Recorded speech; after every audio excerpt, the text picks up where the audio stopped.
All right. Welcome to the Welty at Home Virtual Book Club, our Zoom book club where we read and discuss works by Eudora Welty and authors whose work connects with Welty's in some way. I'm Lauren Rhodes, director of the Eudora Welty House and Garden, and I'm here with our incredible book club leader, Dr. Suzanne Mars, Millsaps professor, emeritus, Welty biographer, scholar, and friend.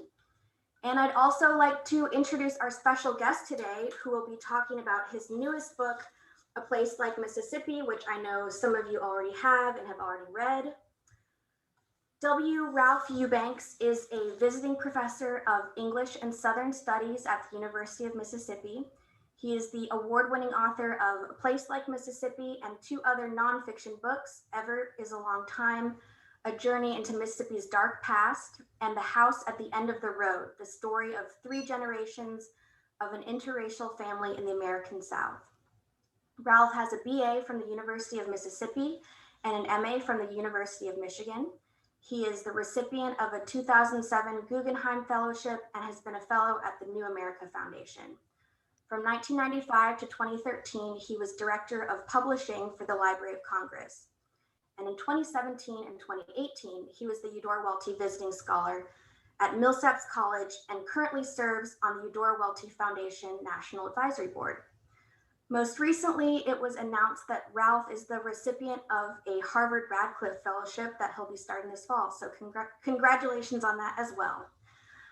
If you have questions about the book, questions for Ralph, please type them into the chat. And at the appropriate time, I'll just have you unmute. You can ask your question yourself, or you can just let me know if you'd rather have me ask the question. All right, now I'm going to turn it over to Ralph Eubanks. Thanks so much for joining us.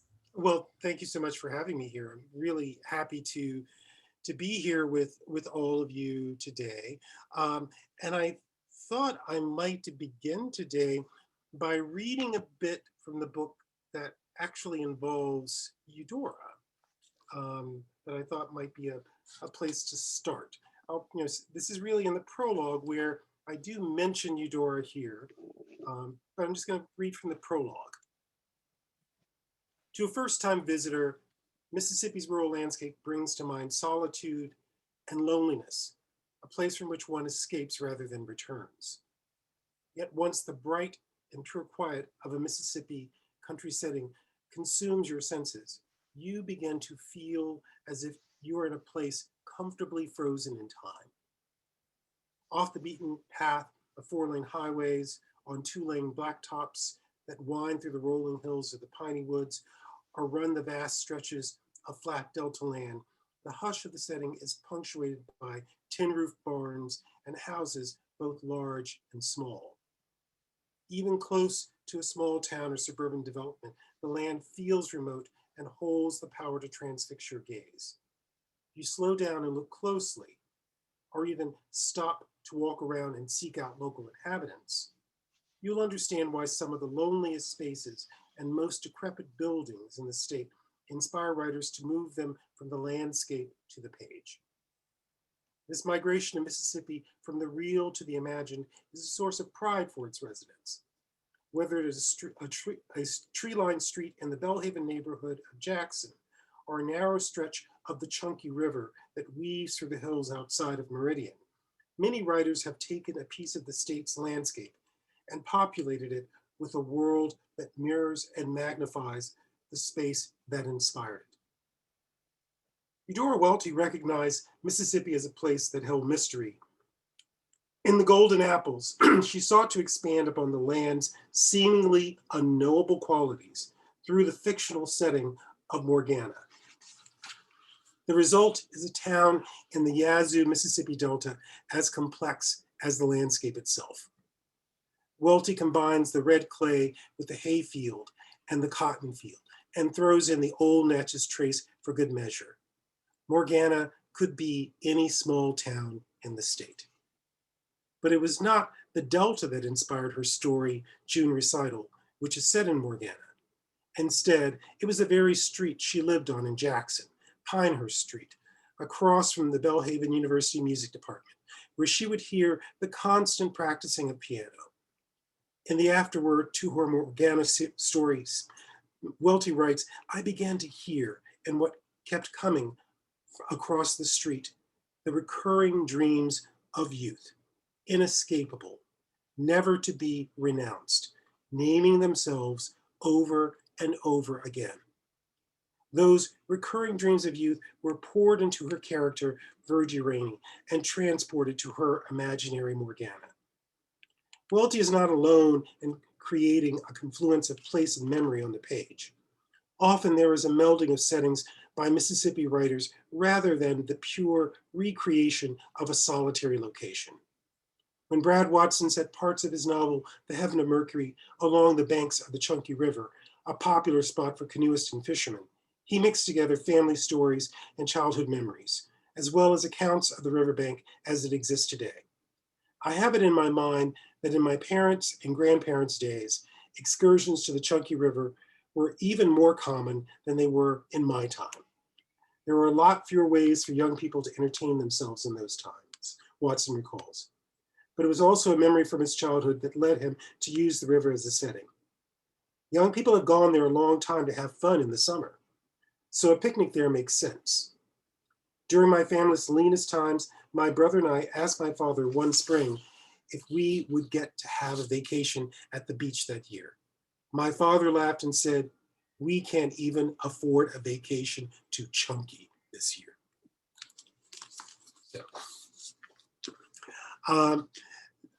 So a lot of these places, including the Eudora Welty House, the banks of the Chunky River, these are all places that I went to as I wrote this book. So if there is a spot here that I really talk about, I began to think about that and I traveled to that place. And I think there was even one visit I took to the Eudora Welty House, standing in that bedroom, thinking about Eudora, hearing those sounds of practicing from across the street and what that must have been like for her. Or going to the banks of the Chunky River, wandering through downtown Meridian, going to all the places that Brad Watson's characters went to. Or as the I guess really the poem that I have is kind of the that sets the tone for this is Natasha Trethewey's Theories of Time and Space, going to that point at where US Highway 49 and US 90 meet, that she talks about in that poem and says, bring only your blank pages and tome of memory. And imagining what that was like for her to do that work. So that's really a big part of my work for this book, as I mentioned to Suzanne and Lauren starting this, is the way that I talk about the work that I did on this book. Is I'm a writer who tends to use archives a great deal for my work. As someone who's written 2 memoirs, I always joke that I don't trust my memory. So I often go into archives to confirm memories and things that I may have read, things that had happened. And here I couldn't really do that. But what I could do is I could look to these very places, think about what writers may have seen in those places. Also thinking about places and how the stories behind them, looking at, in particular, driving up the road to Philadelphia, Mississippi, by that historic marker for the murdered civil rights workers, driving around those roads and imagining what it was like to discover those bodies and seeing how the landscape really hid them away from us. So thinking about, again, that setting became an archival source for me. And that happened again and again. I think probably the most profound impact for me was going to the Medgar Evers house, which is a setting of Eudora's story. Where is the voice coming from? But her friend Margaret Walker lived down the street. Kiese Lehman, the Jackson writer, spent a great deal of time on that street. Angie Thomas grew up in the neighborhood. So I was there to try to figure out how they saw that neighborhood. What I didn't realize when I visited the Medgar Evers house that day was that one of my good friends, Zachary, lived across the street. I was a regular visitor to the neighborhood. And I didn't realize when I was visiting there, when I was 9 years old, what had happened in that house across the street. My family knew the Evers, but I was never told what happened there. Or, thinking about Willie Morris and the way that he writes about Yazoo City, and having been to Yazoo City quite a bit and not really seeing Yazoo the way Willie saw it. But when I went inside the cemetery where Willie is buried, the scenes from Taps came back to me, because that is a part of Yazoo City that is unchanged from Willie's time there. So that space became an archival source for me and told me exactly what Willie saw, how that place influenced him. And it allowed me to look at the rest of that place very differently. So those are the things that I think those are the important things about the book. And I know, Suzanne, you have some questions for me. So. Well, I have a question on just about what you've been talking about, and that is this power of place to influence the writers of the state. And I'm wondering, to what degree do you think that the many, disturbing contradictions of life in Mississippi, the contrast between affluent neighborhoods and poverty-stricken, derelict ones, the beauty of the Natchez Trace or the Gulf Coast, and the horrors that have occurred in those locations, to what extent do you think these contradictions are prompts to the imagination? And are they more typical of Mississippi than they are of other parts of the nation? They are typical for Mississippi, and I think maybe more so for us than other parts of the nation. We're not the only culture that tries to silence parts of our narratives. Let me be clear about that.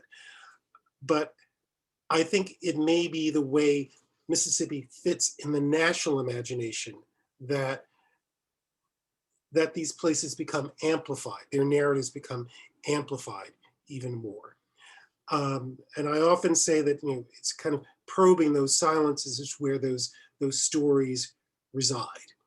And that's really what I try to do. And there's a lot here in Mississippi, and I think there is a culture that tries to sometimes suppress some of these stories. And I think that's where creative people in the state have really gone into those to kind of pull those out to tell a much fuller story of the place. And I can't say that really happens anywhere else. I think about a friend of mine from Connecticut talking about a story of a lynching in Connecticut that he never knew about. Those stories kind of there's a preponderance of those stories in Mississippi, and they all have different stories, and we may not talk about them audibly, but people do talk about them, and there are records of them. But in other places, there is a tendency to keep those very silent. And we have a difficult time keeping those silent because we're storytellers. We're a culture of storytellers, and that's what makes us really different. Yeah, that whole tradition of storytelling. You can't answer a question without telling a story in Mississippi, I think. Oh, no. But you're suggesting it's the stories that have been silenced, and that the writers are the ones who give voice to the silenced story, that they're discovering the silences, penetrating the silences. Yes, I have to say that's one thing that I really did learn from Eudora. I think that's what she did with Where's the Voice Coming From? There was this silence at the time, and she was speaking into that silence by getting into the head of that murderer that night. And so she's that example to me of, well, these things are here. You have to tell these stories. That's kind of the burden of that. And she did that. And other writers have done that as well. And I try to work in that tradition of bringing out the things that we are silent about. I think one of the wonderful things your book does, Ralph, is introduce us to a lot of writers that I, for one, have never met. I haven't ever read Brad Watson. I haven't read William Attaway. I've met Jamie Cornegay. I've been in his bookstore, but I didn't know he was a fiction writer. So how did you come to know all of these writers and their work? And are you going to make a top recommendation for us? Give us a ranked list like the New York City mayor's ballot of writers we should read. Oh, that's really hard to do. I will tell you though, and I was in Greenwood last week, my very first and only live and in-person book event, and someone asked me that very question: was there a writer that I felt from this that people should be reading? And I have to say, what I keep coming back to is Ellen Douglas. What a good answer. I think Ellen Douglas is one of those writers that, Mississippi writers that we don't hear enough from. I'm reading her son Brooks Haxton's book of poetry, Mr. Toebones, right now, and some of his poems about his mother. And I'm realizing, oh, we should be reading her more. I went back and read On the Lake. I read A Lifetime Burning. And actually, it was in Turnrow Books that I was introduced to William Attaway. I had not heard of William Attaway. And I was, said, oh, you should read this. And I bought it. And I was totally taken by it. And then I kind of go down this rabbit hole, learning about his story and learning how he writes the Banana Boat song, and actually gets this very negative review from Ralph Ellison, which kind of jettisons his literary career and sends him into writing for television. And that's a book that I think is very much worth reading. And I adore Brad Watson, and I really miss him. And I hate that he didn't live to see this book come out, where I talk about his work, which he always said, my very small body of work. But it is such a meaningful body of work. You see Last Days of the Dogmen, where you can tell he's the student of Barry Hannah. He's kind of got Barry's style, but then when he gets to the Heaven and Mercury, you see he's found his voice.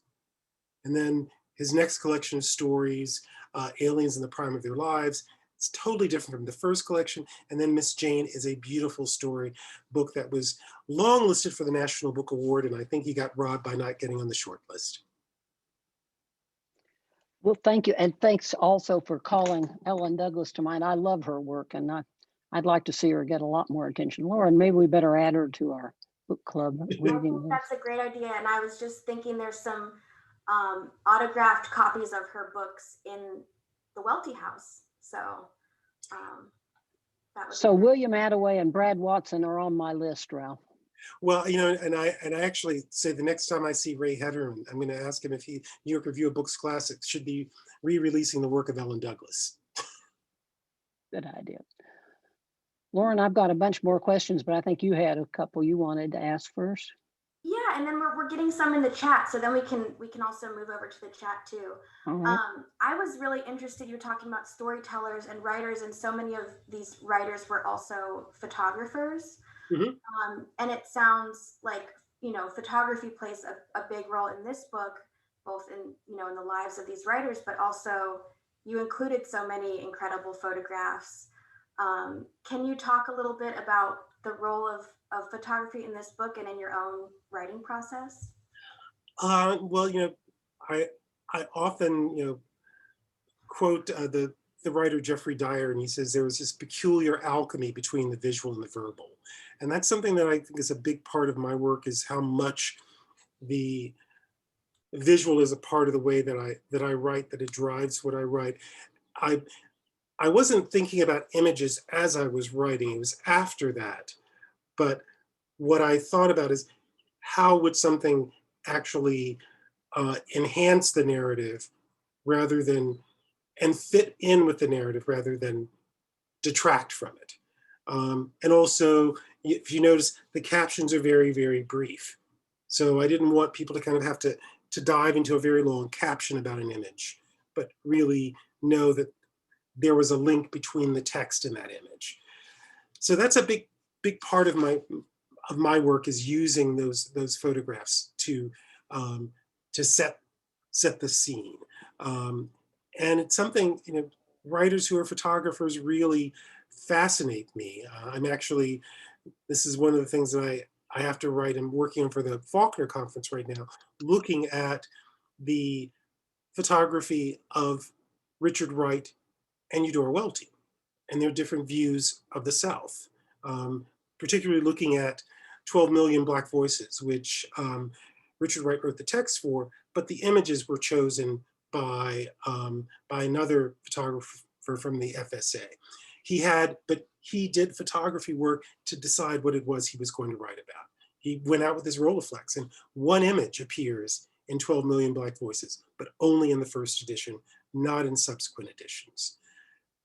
And he also, one of the other things that I was trying to locate is photographs. He actually took photographs of the courtroom in Chicago where he set Native Son.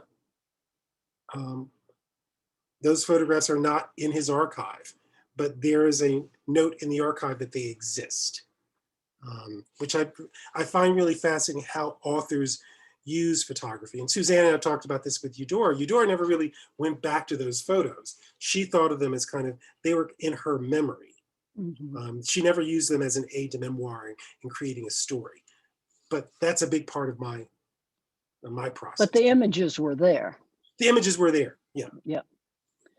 Ralph, what about your own photography? You use a lot of your own photographs in the book. Can you tell us which one you're most proud of that's in this book? Well, it's funny. I don't think of myself as a photographer. Let me be clear about that. I think the one that I'm most proud of that's in the book, I think there are probably two. One is the shot I got of this piney woods field, which reminds me of the fields on my farm, which is what I was trying to capture. And the other one is where I say that I did a Eudora, and that is the photograph that I took of Powell's Drugstore in Mount Olive, Mississippi. And if you look carefully at that photo, you can see my reflection in the window. Ah, okay. I'm going back to look at those. Which I didn't know until I looked at the proofs. Yeah, and she didn't know it either till she did.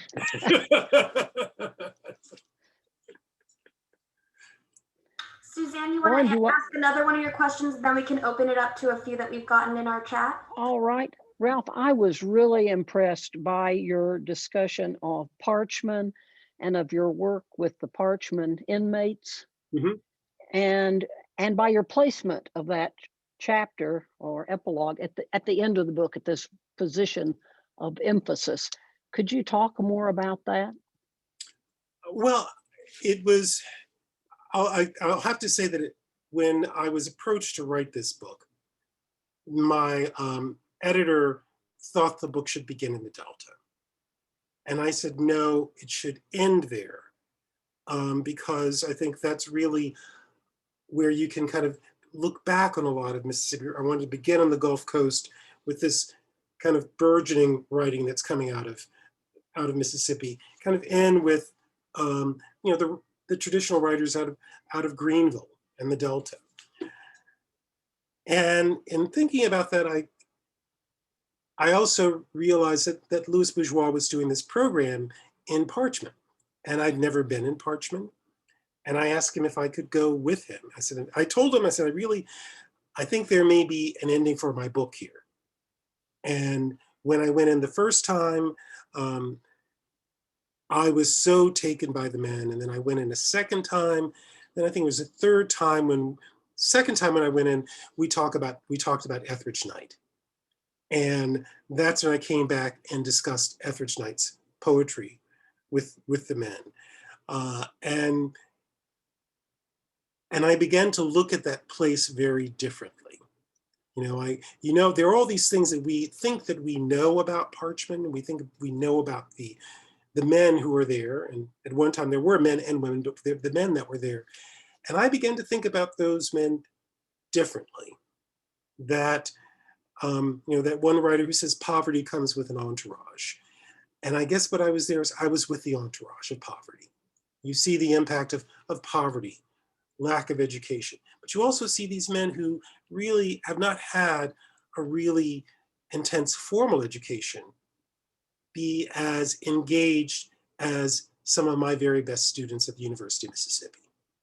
And you think, if only that had been available to them, that might have kept them from here.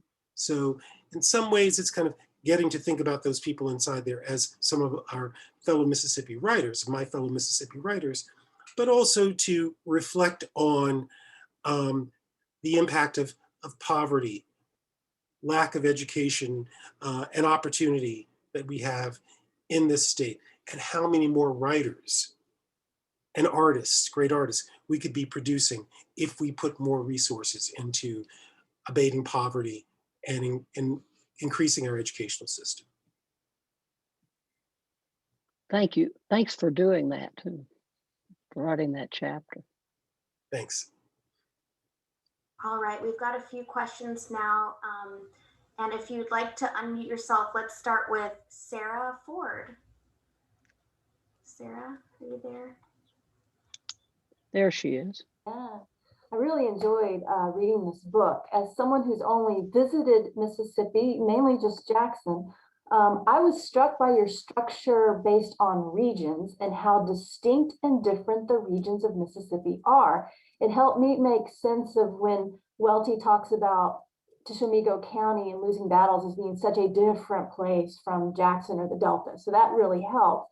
My question is how distinct are the regional identities for the writers that you work with versus a kind of state identity or national identity? So how much do they identify as being from a region? Well, it's interesting, I really identify as being from the Piney Woods, but Harrison Scott Key, doesn't, because he says, well, I just kind of refer to it as the bush.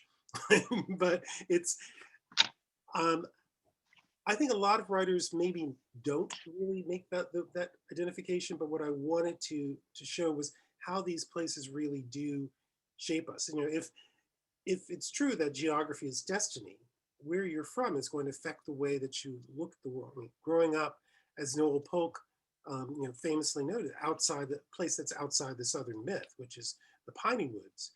When I moved to North Mississippi to go to the University of Mississippi, I'd never been in a courthouse square. There are no courthouse squares in South Mississippi. These are railroad towns. That's it. So you've got the railroad running through town. You may have a courthouse there, but it's not, you're not driving around it. That's very different. When I got to Oxford in 1974, I said, I'm not in Oxford, I'm in Jefferson. So you know how these places really fit. And when I would go to the Delta with my dad as a young boy, when we would get to Yazoo City, it was otherworldly to me. So these places do really, I think, shape us, and geography is destiny. Whether, not all writers would really agree with that, but so many of them, I think, Brad Watson, the conversations I had with him, he said, definitely that part of the state influenced him. And I think Harrison Scott Key, I think it did influence him, but it's more that he aspired not to be from the Piney Woods, but to be a Mississippian. So it works both ways. I hope that answers your question. Ralph, when I first moved to Mississippi, people told me I was very interested in the Delta. And someone said, well, either you're from the Delta and you're very conscious of that and you identify with it, or you're not from the Delta and you're fascinated with it. But whatever the case, the Delta is preeminent here. Do you think that's the case? That focus on the Delta? Yes and no. I think it's true. Faulkner was obsessed with the Delta, and Willie said it's because it was very different from his hills. But I think that I'm one of those people who's fascinated by the Delta because of its otherworldly quality of the landscape. And not everyone has that fascination. I think we often, it's so interesting to me, so many of my students at the University of Mississippi they're from Jackson, they're from Madison, they may be from the coast. So many of them have never been to the Delta. And in my Southern Studies class, pre-COVID, I would always take them to the Delta. You got to see this landscape. You've got to understand this landscape. We're going to talk about the South. We're going to talk about Mississippi. You've got to see it. So I guess I'm one of those people who is fascinated by it, but also because my family once lived there. And I'm always trying to understand it. And the ways that we try to, I think in Mississippi, we often neglect that part of the state. And I think one time it was so preeminent, now we neglect it. Yeah, I think that's probably right. I do remember asking Eudora about characteristics of the Delta, and she told me, a common friend of ours said, well, Beth's really a Delta girl. Just watch Beth. You'll know what it means to be a Delta girl. Yeah, well, I mean, I think I noticed that when I got to Ole Miss, is that I knew that, the young women from the hills would say there or there. Yeah. But if you were from the Delta, you said thea.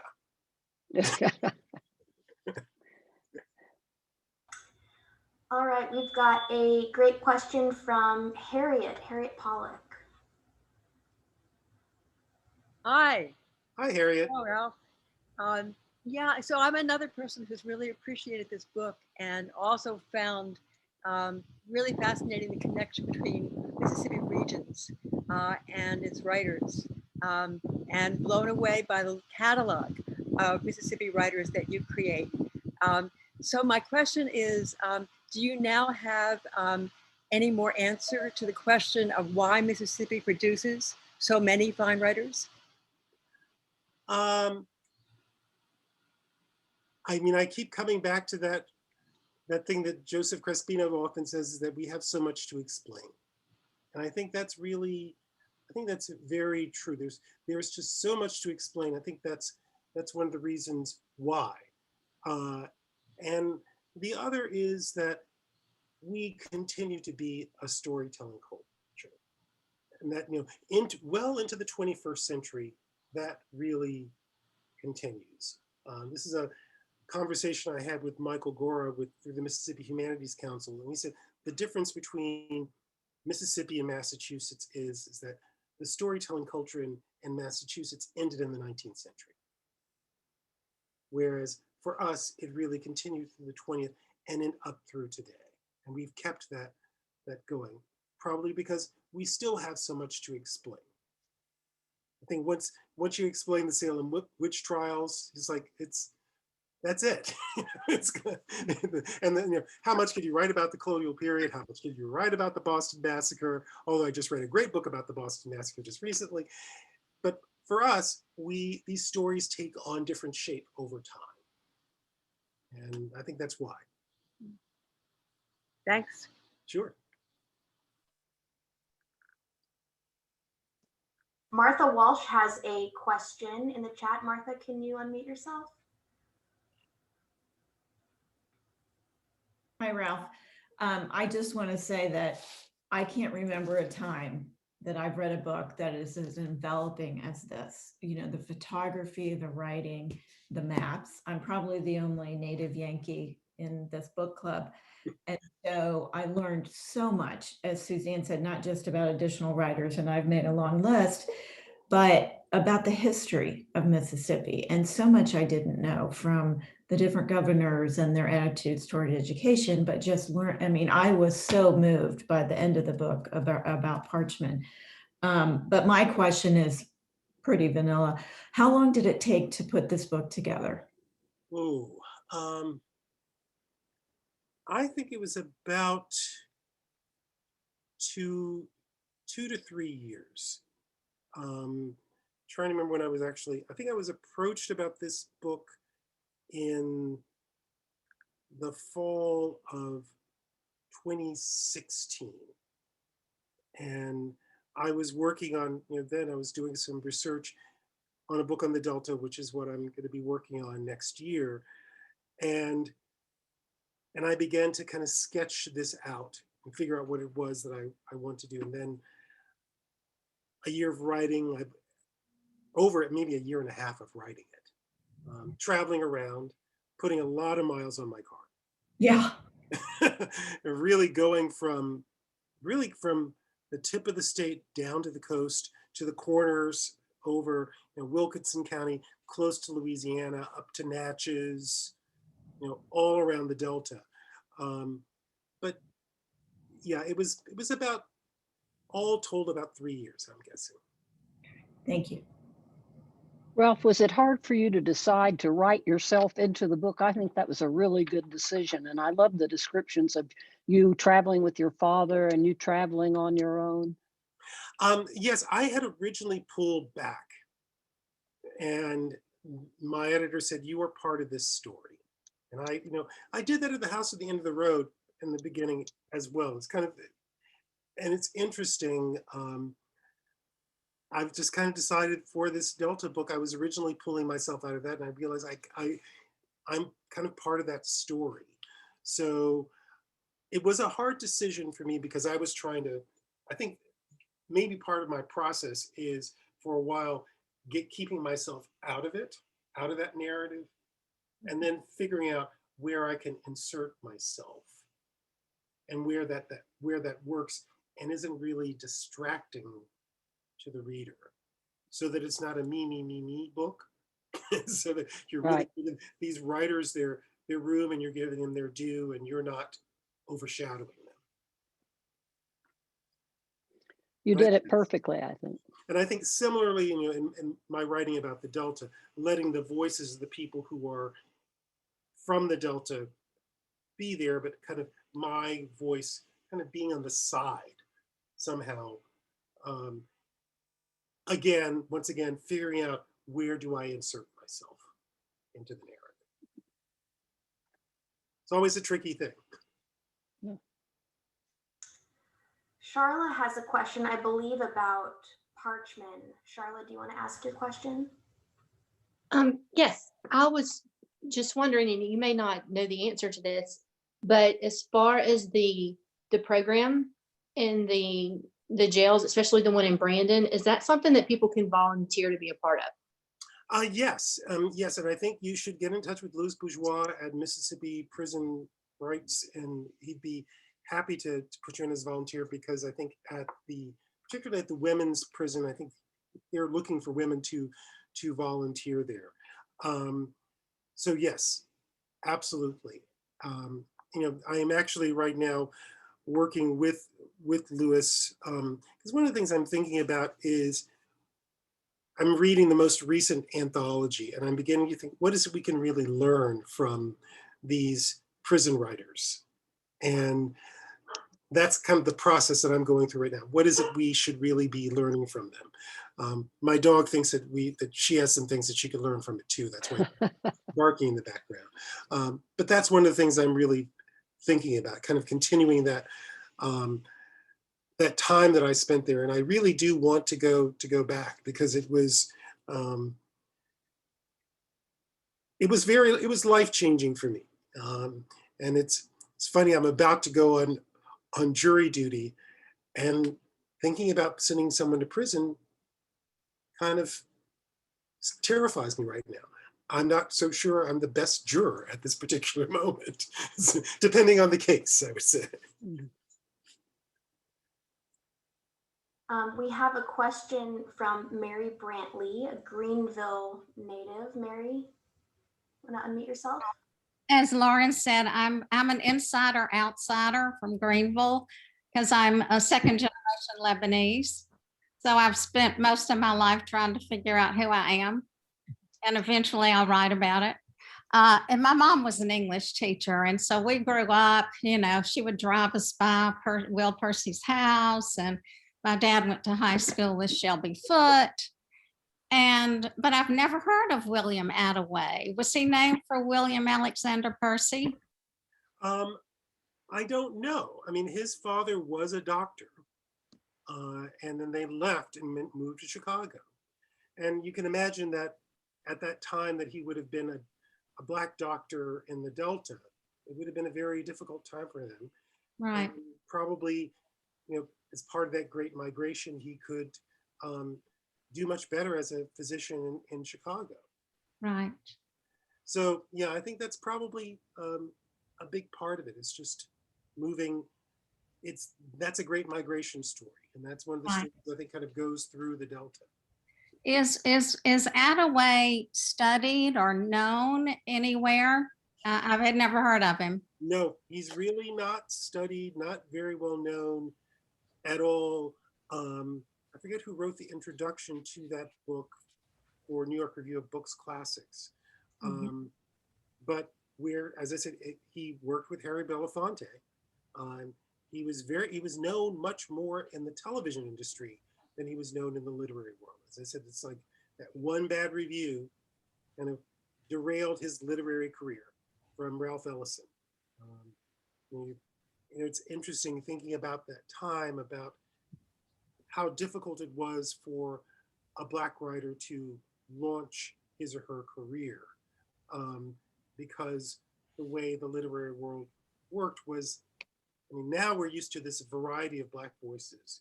Then they were thinking, there's one voice. You know, there was Richard Wright. You know, you had some minor voices, and in order for Baldwin and Ellison to really kind of get their voice out there, they had to break away from Wright. It's almost as if they had to stab their father in the back in order to get what they felt was their literary due. It's just such a, a lot of that is the publishing industry, the way the publishing industry worked at that time, that I think probably did William Attaway a disservice. Ralph, one thing that I was wondering is, also had not heard of William Attaway and many of these other writers that I'm learning about. Was there anyone that you wanted to include that you couldn't? I imagine there's you throw a rock and you hit a Mississippi writer. So. Yes, actually one that was included that my editor kind of took out, the Piney Woods chapter, is Lee Durkee. I was writing about religion quite a bit in the Piney Woods chapter because religion's such a part of it. And I had an excerpt from his book, Rides of the Midway, which is a beautiful novel that I think should be read. He has his book out right now, The Last Taxi Driver. But Lee Durkee is another writer that did not get included that I think I would like more people to read. It's so interesting, the editorial process. My editor gave me the book and he said, okay, what I want you to do is that I want you to go back and compare what it is that I've taken out, because I may have killed some of your darlings. Just read what I've done and then put things back in. And it flowed in a way that I thought it worked. I felt it was my voice, so I kept it there. And that was one voice that was there that I wish were still there. Well, Ralph, you live in a real community of writers. Well, you're not there now, but in Oxford. Yes. And that picture you include of all the writers in Oxford gathered together is really proof of what a literary center Oxford has become. I wonder, I know Eudora's experience was in Jackson, having a group of friends who were also writers around her was very nourishing. I also know that when she went to Yaddo and they had signs up, quiet, writer at work and things like that, she found it very stifling to be in that sort of environment. So do you find being in Oxford that enhances your work as a writer, or is it almost too much to have all of those other writers around you? I find it enhances my work. It's good to have a community of writers. And I can't say that when we are together that we even really talk about writing. Yeah. Which is really interesting. I mean, I think about, the last, I was just in Oxford and I was, back at City Grocery with a few of my writer friends. We never talked about writing. We didn't even talk about my book, which is fine. We talked about other things, really just about not being connected. We did talk about that photograph because that kind of captured this moment where we were all together in a way that we have not been able to be together for the last 18 years. So. Eudora said when she met William Faulkner that they never talked about books, and it was totally just other things. Yeah. Yeah, I mean, it's like we talk about other things, and occasionally we will talk about writing. and we'll may have a craft discussion on minor things, but we just kind of move on from that. It's not so that it's not consuming, because a lot of us, when we are meeting each other, it's after we've been working for the day, either we've been teaching or we've been writing, and there are so many other things that we want to think about other things. Ralph, we have a question from Jean Luckett. Jean, can you unmute yourself? Ralph, so glad to have you with us. Good to be here. I wanted to ask what you had to say about exploring the silences. Is there a particular silence that you're currently exploring that you might be willing to talk about a little bit? Yeah, I mean, I think there's so many silences we have about the Delta, the contemporary Delta. I don't think we think about the Delta, kind of the grand past of the Delta, the grand narrative of the Delta. But I think that we're quite silent about the contemporary circumstances of the Delta and how we got to the point we are right now. And I guess that's the silence that I'm really probing, thinking about how did we arrive at this point, and actually thinking about, well, if you look at what it is, how we arrived at that point, what is it we can learn along the way from a policy perspective that could change the Delta over time. And I keep going back to my father's arrival there in 1949, where he really thought he was going to have this great influence on the lives of Black farmers in the Delta. And it was something that was transformative. That's still the largest, Holmes County and Milestone is still the largest segment of Black-owned land in the Delta. So that had a lasting impact. But how do you keep that narrative progressing? I think we haven't really talked about that a lot. I guess that's really what I'm looking at right now. And that's what I'll be doing the next year on my fellowship, trying to figure out, well, what is it that looking at some of the causes of this. That's what that takes time, and it takes a lot of research and reading. So I'll be probing a lot of that for the next year. Thanks. Speaking of your next year, Laura Wilson had a question about your upcoming work at Harvard. Yes, Laura. Oh yeah, sure. I'm really glad to have you with us in the book club. I don't know if this is savoring the book well enough, but I read it in one sitting. I just could not put it down. Like, I thought it was a beautiful montage of images and just really accessible, really. But yeah, my question is, I guess, that cliched Oxford to Harvard question, which is, while you're there, how are you going to embrace your inner Quentin Compson, and what are you going to tell about the South? Oh, I've been trying to stay away from my inner Quentin Compson so that I actually come back. Yes, yeah. Do avoid the Charles River at all costs, please. I'm avoiding the Charles River at all costs. It's really funny.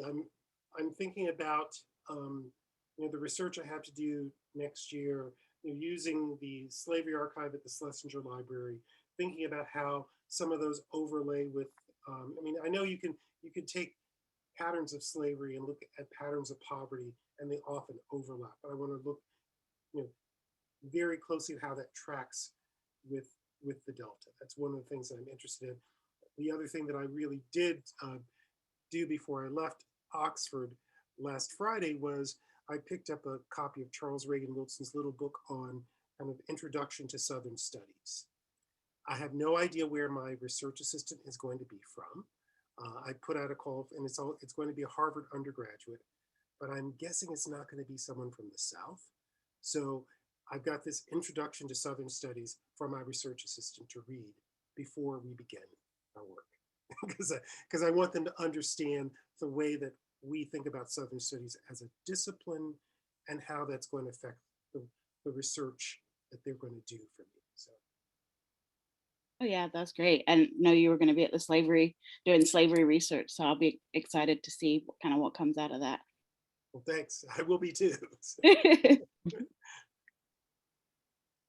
Well, Suzanne, did you have any other questions you wanted to ask? Well, I did want to ask one about Eudora for Ralph, and that what I was going to do was quote Toni Morrison, who said that Eudora Welty, and you talked about how Eudora writes into the silence of what could be in the mind of an assassin. Mm-hmm. That we've kept quiet about that. And she said, I know that person. But not only does she write about white people, she also writes about Black people. And Toni Morrison has said that she writes about Black people in a way that few white men have ever been able to write. It's not patronizing, not romanticizing. It's the way they should be written about. Would you agree with Toni Morrison there? And could you comment on that quotation? I think absolutely. And it's one of the things I have been thinking about in looking at her photography as well. And I had that, I had that quote kind of on my table the other day as I was working on this paper for the Faulkner Conference. And what I started to think about is how that's reflected in the photography, or that she wrote. When you think about it, the way that she writes about Phoenix Jackson, but also how the dignity of the Black women that she photographs. And she keeps that, and she tries that with all of the people that she photographs. But you see that, I think you see that most profoundly with images of Black people in the South. And in some ways there's a contrast there with the FSA photographers who, in their photography of their Black subjects in the South, there is a detachment that that you see in those images, whether it's Edward Roscom or Russell Lee, that you don't see with Eudora, because she's seeing these people as her neighbors. And whereas Russell Lee and Edward Roscom were there with a shooting script from Roy Stryker in Washington about what it was they had to capture.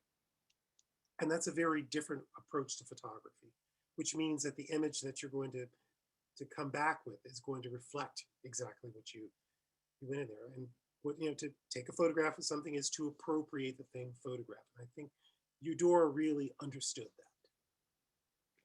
that. The sensibility of the photographer and the sensibility of the writer are one. Yes, absolutely. One takeaway that I got from the book is that the South and Southern literature is constantly evolving. And I'm just curious to know what you think about, or what you're excited about for the future of Southern literature, if there's any particular writers you're excited about, or themes or stories that continue to evolve.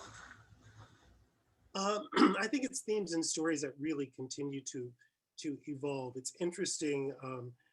I'm working with a student who is looking at several, novels by Black writers for a Southern Studies thesis. And one of the novels that she hopes to use in this thesis is Tayari Jones's An American Marriage, which is set in Atlanta. So it's definitely a Southern story, but what Tayari Jones does so well with that book is the South is the setting, but she's showing you how that place in the South really fits into this larger American narrative. And I think that's what we're beginning to see happen with Southern literature. I don't think we're losing our regional distinctiveness as much as we are thinking much more about how we fit into the larger national narrative. And I think that's going to be what's going to be different going into the future. I think that's what you see with Jessamine Ward. It's what you see with Kiese Lehman. And it's what you see with Tayari Jones. Suzanne, did you have we have a couple more minutes. Anything else that you wanted to ask? No, I think I've asked my questions, but I do want to thank Ralph for a lot of help he's given me personally in my own writing over the years, and for giving us this wonderful book to discuss. And by the way, it is a beautiful book. I think you can really be proud of the production values with that book, Ralph. Well, I am very pleased with the way that it all turned out. I would just say for all of you who are reading it now, there are 100 photographs. Originally, there were to be 150. And what we concluded after I turned in the manuscript is that 150 images was going to really overshadow the narrative. And that scaling that back a bit really helped it. So the feedback that I'm hearing from all of you is that that's really what that made a big difference, where you could connect with the book. So. I'm a big Kindle reader, but this is one that you want in your hand, I think. And so I would encourage all of you who to get a copy of it. It's a beautiful book. And we just learned that you will be at the Mississippi Book Festival in August. So autographing copies, I assume, yes, and on panels. So very excited about that as well. All right, well, and thank you. Hopefully we'll have a cool spell when you come, Ralph. I'm not counting on that with Suzanne. I'm not sure that's ever happened in August at the book festival, but we might get lucky this year. Yeah. Well, thank you so much, Ralph. We really appreciate you joining us today. It was really a delight to be with all of you. So thank you. All right. We'll see everyone. When do we see everyone again, Lauren? At the end of July? Our next book club session will start July 26th, and we will be starting with Natasha Trethaway's Monument, her collection of poetry Monument. So tell your friends to email info@EudoraWeltyHouse.com if they'd like to join the book club, and we'll see you all in about a month. All right. So long for a month. Okay. Bye. Thank you.